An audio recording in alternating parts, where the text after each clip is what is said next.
Jesus Christ, as we know him, was faithful to the end.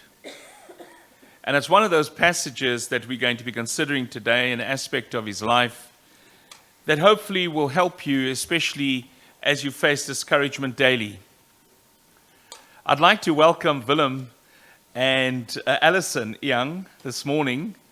Willem Esterhuizen and Alison's from Malaysia. And they'll be getting married next week, Sunday, at 3 p.m. Willem is Mariki's cousin, and so it's wonderful to have you. It's good seeing you this week past, and we look forward to seeing you this week. That still lies ahead. Welcome.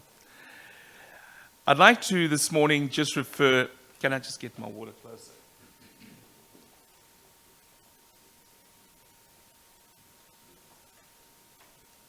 I'll really feel better having it here as my throat goes dry.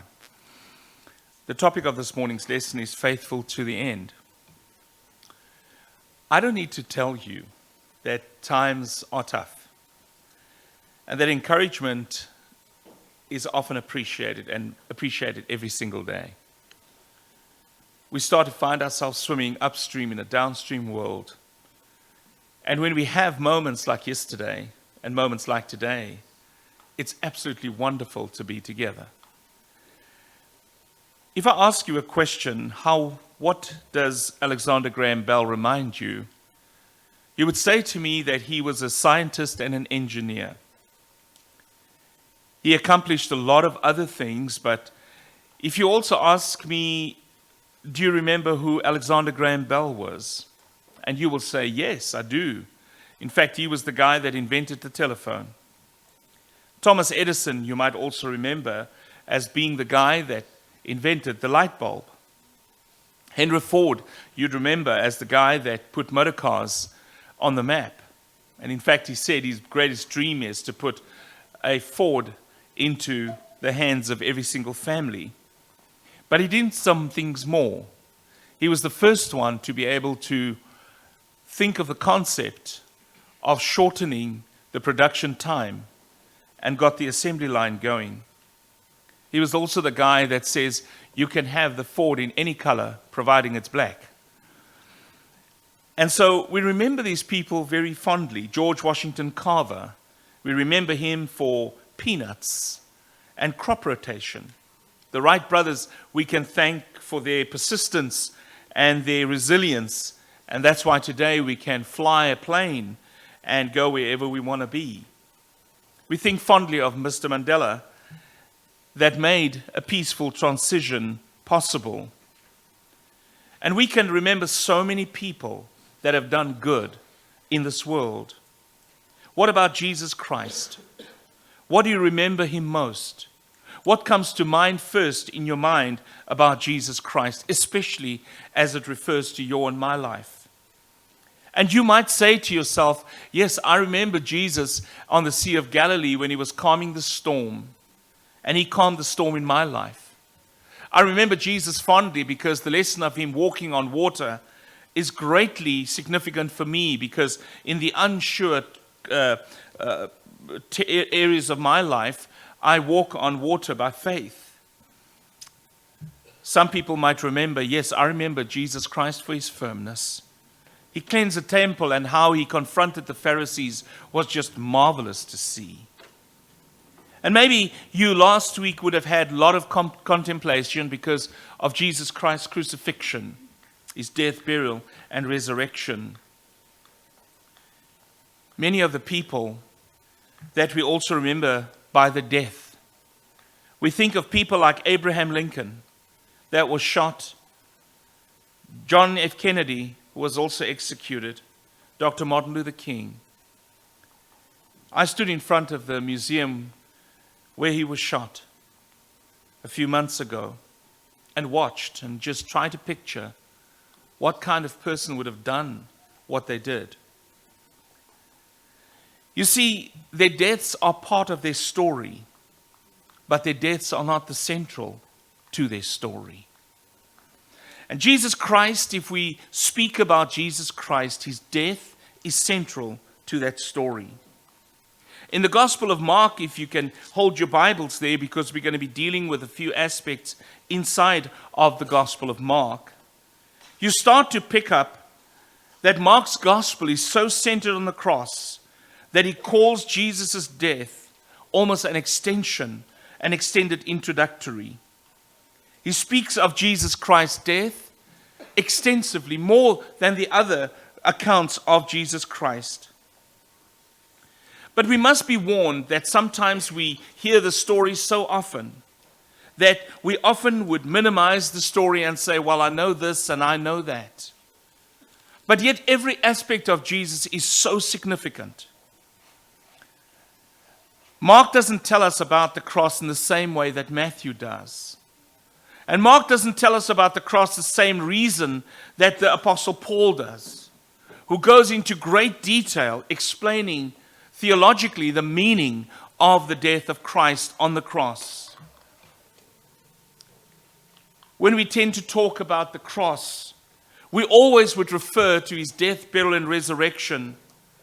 And we would also own it, the fact that we have been given forgiveness by God because through Jesus Christ we are reconciled to God. And all these things are true, and they are very, very important. But Mark doesn't answer the question, why did Jesus die on the cross? Mark doesn't go into detail telling us that the death of Jesus and what it will mean to us and for us.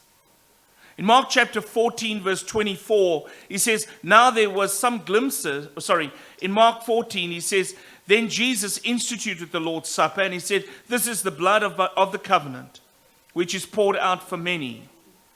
In Mark chapter 10, verse 45, he said, the Son of Man came not to be served, but to serve and to give his life as a ransom for many.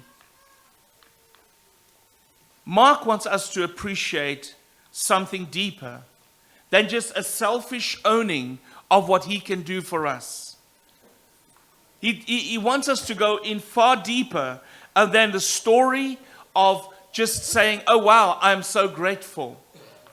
The story of the crucifixion, Mark wants us to understand, was repulsive, and it was ugly, it was unpleasant, it was something that was fraught with injustice, it was fraught with disgrace, travesty of justice system that supposedly was at the epitome of its execution of justice in its time. And I want to read 37 verses to you this morning about Mark 15. Very early in the morning, the leading priests, the elders, the teachers of religious law, the entire high council met to discuss their next step. They bound Jesus, led him away, and took him to Pilate, the Roman governor. Pilate asked Jesus, are you the king of the Jews? Jesus replied, you have said it. Then the leading priests kept accusing him of many crimes. And Pilate asked him, aren't you going to answer them? What about all these charges they are bringing against you? And Jesus said nothing, much to Pilate's surprise. Now it was the governor's custom each year during the Passover celebration to release one prisoner, anyone the people requested. One of the prisoners at that time was Barabbas, a revolutionary who had committed murder in an uprising. The crowd went to Pilate and asked him to release a prisoner as usual. Would you like me to release to you the king of the Jews? Pilate asked. For he realized by now that the leading priests had arrested Jesus out of envy.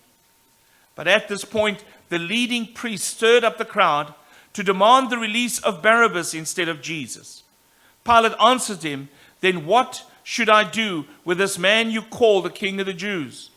They shouted back, crucify him. Why? Pilate demanded. What crime has he committed? And the mob roared even louder, crucify him. The text tells us, so to pacify the crowd, Pilate released Barabbas to them.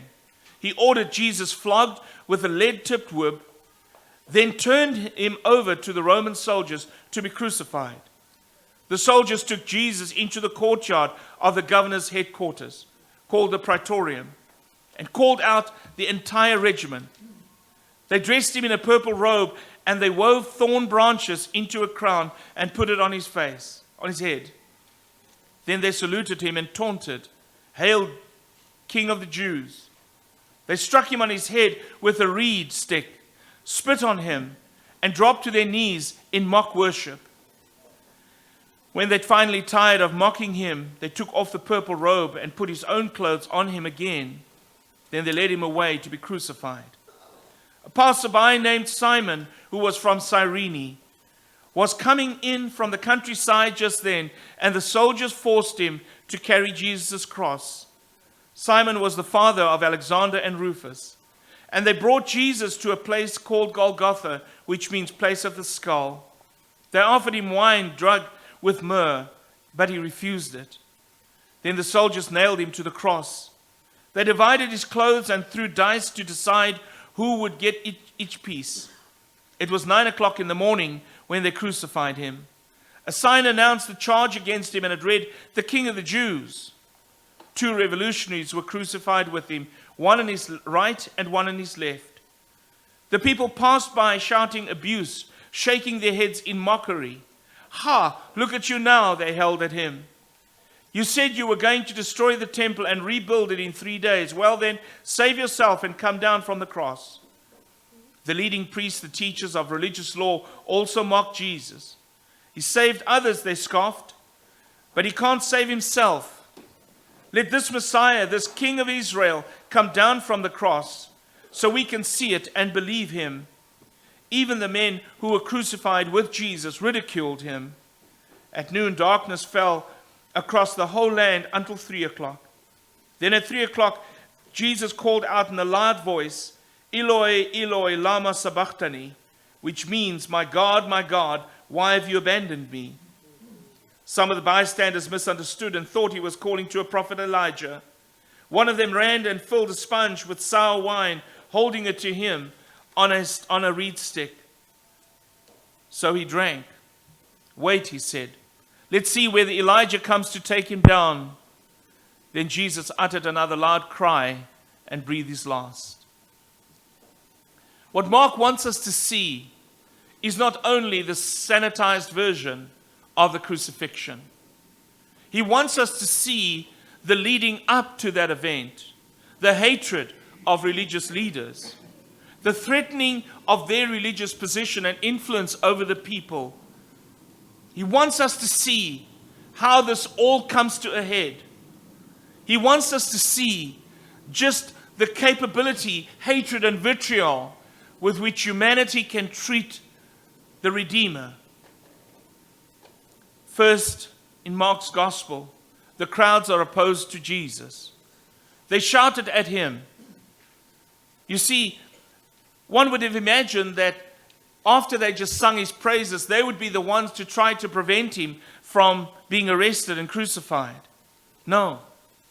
It was literally a week and they were baying for his blood. And then there was the mockery.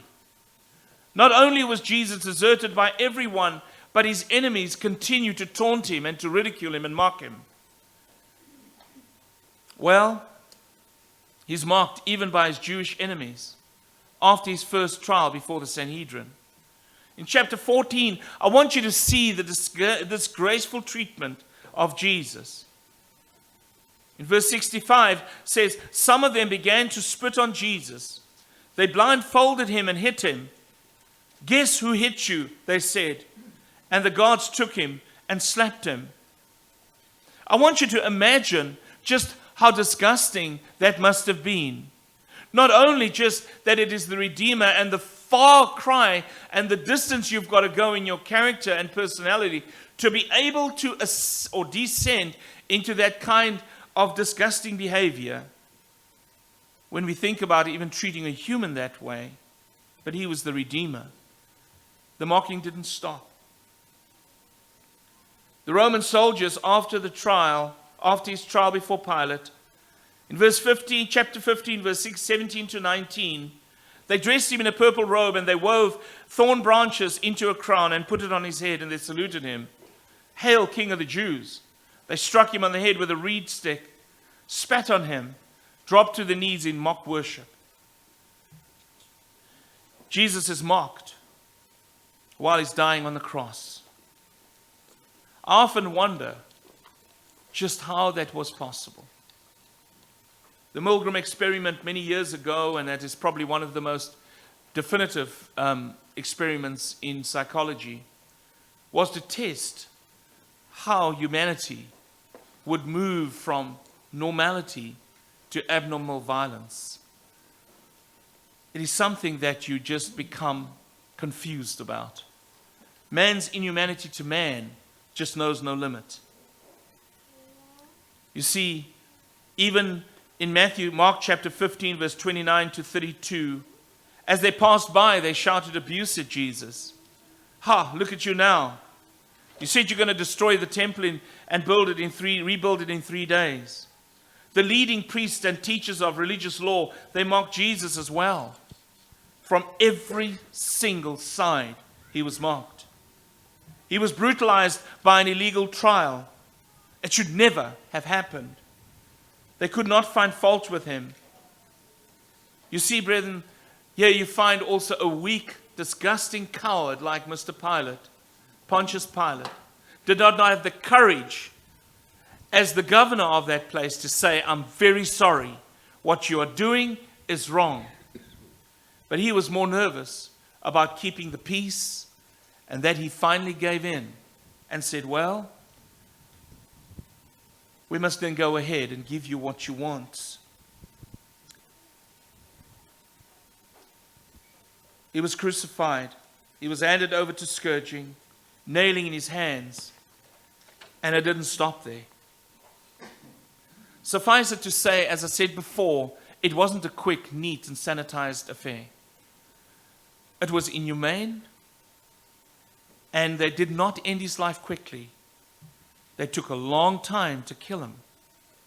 It is said in Chinese literature that literally they will you can die the most agonizing death many years ago during the times of the shoguns, where they would literally put cuts in your hand, in your arms, and all over your body, up to 1,000 cuts until you die. And they would revel in the fact that they would sustain you and keep you alive to feel the pain until you died. And here we find with Jesus, even the most holiest man to walk on this earth, we find the final rejection that he felt was in Mark chapter 15, 33 to 34. At noon, darkness fell across the whole land until 3 o'clock. And then at 3 o'clock, Jesus cried out with a loud voice, Eloi, Eloi, lama sabachthani. And the idea here is, my God, why have you abandoned me? Why have you left me? And maybe sometimes you go through the same kind of feeling where you feel that God has abandoned you. You see, what we find here in the ultimate abandonment, that God literally closes off the sun, that there's just darkness, nowhere to go to. Yet we find that the disciples were nowhere to be found. They're not even mentioned. They ran away. You see, maybe they felt that if they stand too close to Jesus, they would reach the same outcome. And so rather than stand with Jesus Christ and says, we're going to stand by you, we're going to hold your hand through this difficult time, they abandoned him as well. Chapter 14 tells us about their failures in chapter 14. When he was at his lowest and they probably could have encouraged him, what they did was, when he asked them to pray with him, they slept through it all. And they should have been alert to stand next to him and say, we're going to stand with you. We're going to pray with you. We're going to be with you all the way. They even forsook Jesus. They rather slept. And then we also see that Peter eventually would deny Jesus 3 times during his trial. You see, there's something about Jesus Christ that is different. Chapter 14 and 15, we look at all the disappointments of humanity, but I want us to focus on Jesus. You see, there is something about Jesus Christ that you must walk away with today. And if there is something you're going to emulate Jesus on, it would be this. You watch Jesus Christ that through all those difficult things, being lied about, being ridiculed, being hurt, physically, an innocent man, he did one thing. He stood firm. No matter how people forsook him, he remained faithful. And I think that is what fascinated Mark about this account. This is what fascinated him about the portrayal of Jesus Christ, that there was something about this man that was different. Something about this man that he would remember. Of course he'd remember the terrible sacrifice. Of course that he'd remember just how unfair it was. But he would not let that. But he looked at Jesus and asked the question, how do you deal with these things? And that is what we need to walk away with today. I want you to see also that if it's true that the letter was written in about 65 AD, Mark's gospel was written about 65 AD, you'd probably have found that many of the Christians that were there would now read this account during Nero's persecution. And they would know about the faithfulness of Jesus, not only that they read it, but also that they saw it in the life of Jesus as he was crucified. Jesus Christ is the ultimate example of faith to you and I, and gathering courage in the midst of severe persecution. Persecution, brethren, is sometimes subtle and it's sometimes very direct. I watch Jesus Christ and I think to myself, what is there that I see in this man? And what I see in Jesus Christ is the amount of restraint he had over dealing with his people. The crowds expected a fight, and so they came armed because they were scared of the overwhelming numbers. Mark 14:43. Jesus Christ could have called 10,000 angels to his defense. In fact, he also just needed to call one. Because we read about that in Numbers chapter 21, I think it is, where 70,000 people lost their lives in a very short time when one angel was unleashed on them. Jesus did nothing. He was silent at his trial. In fact, Jesus Christ is no fool. And he could see that the accusations were contrived and it was absolutely baseless at best. They were flimsy. They were weak. But it'll show you that Jesus Christ came not in a political vacuum, in a religious vacuum. In fact, he entered in to displace that religious order where they could do what they liked with the very people that God had called.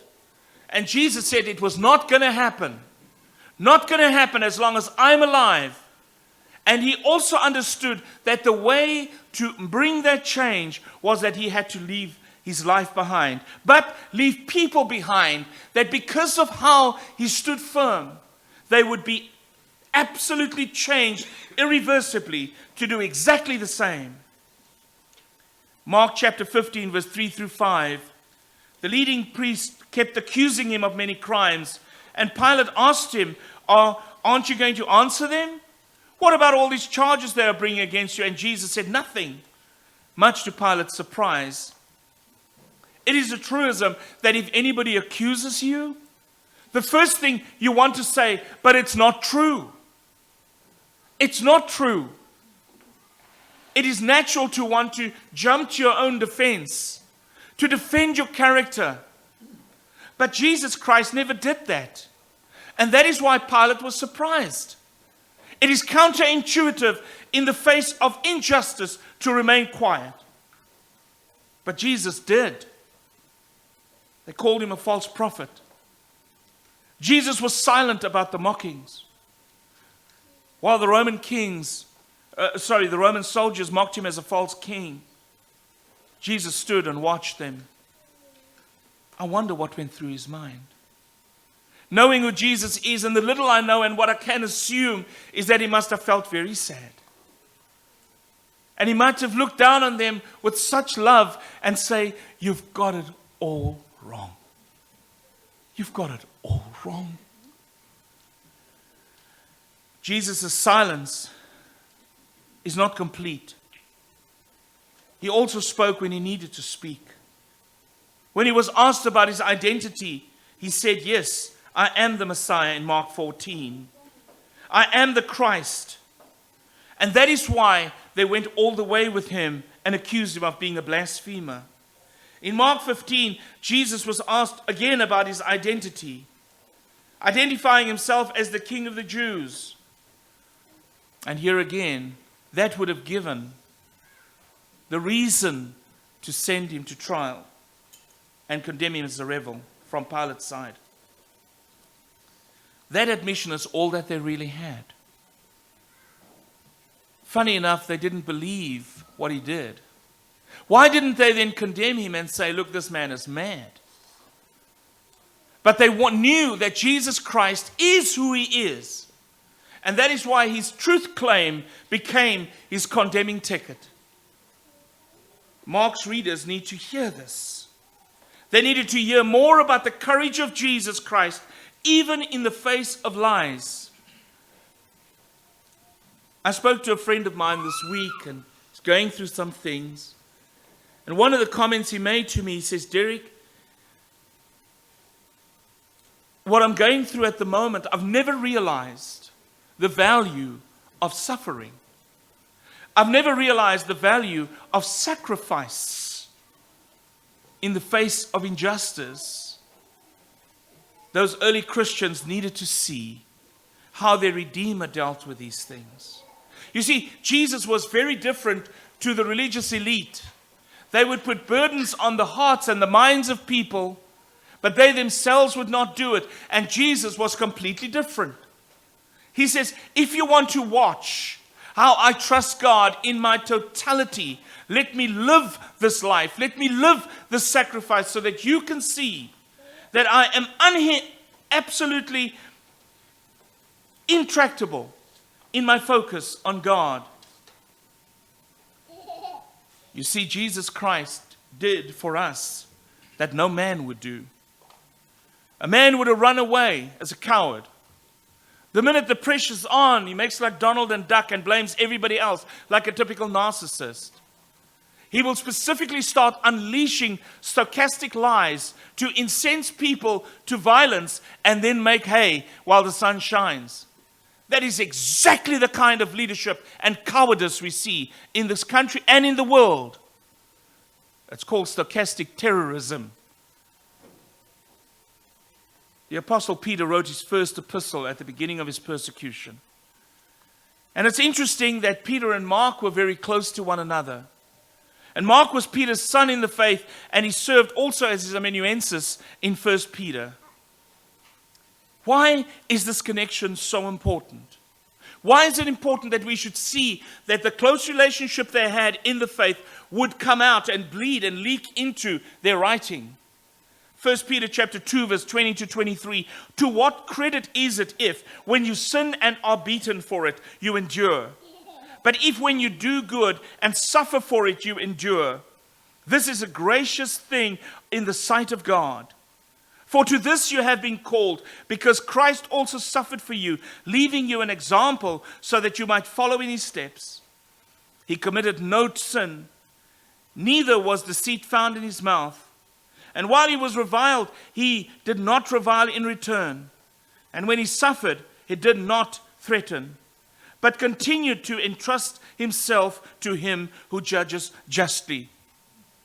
There is something about the disciples of Jesus Christ that would have changed and switched in their mind, that there's two things in the life of Paul, life of Peter, the life of Mark, that mark these men's lives. They would say, there's a judgment coming. Paul did the same in 1 Corinthians chapter 4, where he says, I do not care what you bring before me. At least I know that I am innocent of these charges. However, he says, that does not make me innocent, because I will stand before the judgment seat of Christ. And my vindication, Isaiah chapter 53, would come from God. Knowing that God ultimately will judge. It's a fearful thing.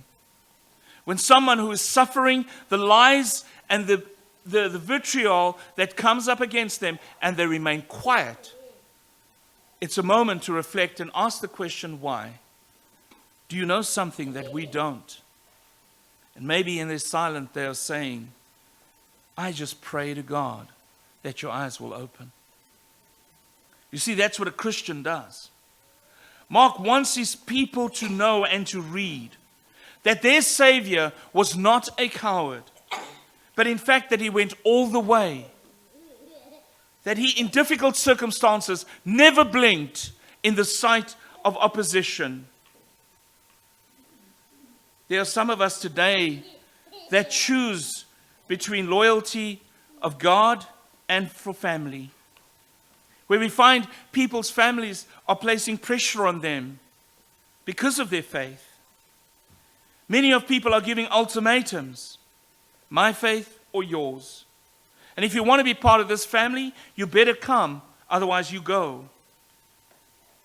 There are people that make choices like this today, and you respect it because of your choice for following Christ. There are other Christians who live in a home where they are the only Christian in the household, and the husband constantly ridicules them for their faith. I know such a sister, but she never gives up. She continually prays for her husband. And even though he's the most difficult person on this earth, she still loves him and she still serves him. You see, we sometimes don't realize the value of a Christian partner. Some Christians are here this morning despite chronic illness and pain. They are here because it is something that calls them to the cross of Christ. To say that despite this difficulty, it will pass. Either God will release me from it divinely, or I will pass on to be in the arms of Jesus. Maybe you're on the road constantly and you're far away to be with the Lord's church. Maybe your work hours makes it difficult for you to worship God. Maybe you are the mother or the father of 2 beautiful or 3 beautiful children, and you've got constant responsibilities. Maybe you're away from home for months, but you still remain faithful to God, despite. You never forget who you are, like Jesus did, in the environment that you are. Why? Because you are His child. We could go on and on about examples. You see, but being faithful is deep. It's deep to walk with God even when life gets difficult. And I want to look ahead to next week Sunday when we're installing elders and deacons. There'll be times when you feel that the criticisms that come from people are unfair. And the only way for you to defend yourself is to reveal confidentiality. Yet you keep quiet and you do not defend yourself. You will not defend yourself. Why? Because God had entrusted the souls that you're going to be serving to serve them with all your heart. And you will take the ridicule, the disrespect, the disregard, you will take it as a child of a living God. Know this, that when you step in between the space of God and mankind, it's going to be tough. Ezekiel cries about it. He said, I've looked for a man to stand in the gap so that God would not crucify and that He will not deal with His people wrathfully, but I could find none. It's a rarity when a man stands and puts himself in that sacred space where he'll be pulled into various different ways. But he understands one thing, that I'm a child of God first. And I cannot and I will not be coerced. I will not be manipulated. I can't be bought. You'd rather go hungry than to be manipulated into doing what ungodly people want. Your job is to serve like Jesus did. Let us draw near with a sincere heart and full assurance of faith, having our hearts sprinkled clean from an evil conscience our bodies washed with pure water, let us hold fast the confession of our hope without wavering. For he who promised is faithful. Let us consider how to stimulate one another to love and good deeds. Mark would agree with us that we would point to the cross, but everything about the cross was difficult for Jesus Christ. The abandonment, the rejection, closest friends giving up on him. He was left to suffer, to take the torture and death all alone. But he endured. Why? Because he is faithful. And he is remaining faithful. Jesus has left us an example to follow in his steps. And that is why the Hebrew writer would write and say, let us run with endurance the race that is set before us, looking to Jesus, the founder and perfecter of our faith, who for the joy that was set before him endured the cross, despising its shame, and seated at the right hand of the throne of God. This morning I want to encourage you, know who you are.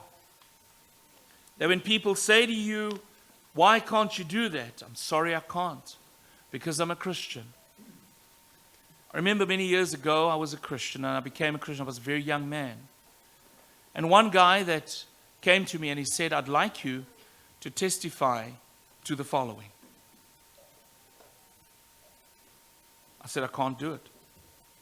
He says it doesn't really matter because the people that is going to court is guilty. I said, in fact, let me be clear. I will not do it. Okay? Well, my career was impacted because of that, or partly to that. But I want you to know today that more and more, as evil starts to gain ground, we see it, where identity of sexuality is being contaminated, where people don't even know who they are anymore. They feel they can be everything under the sun. Well, God had created only two genders, male and female. Don't let people coerce you. You make sure that you know who you are, and then you stand up, not for what is right, that is relative, but for what is righteous, that is absolute. If you need to give your life to Christ today and be baptized into Christ, I pray that you will come as we sing our final song this morning. If you need prayers, absolutely do the same, and we will pray with you. Let's stand and close for this morning.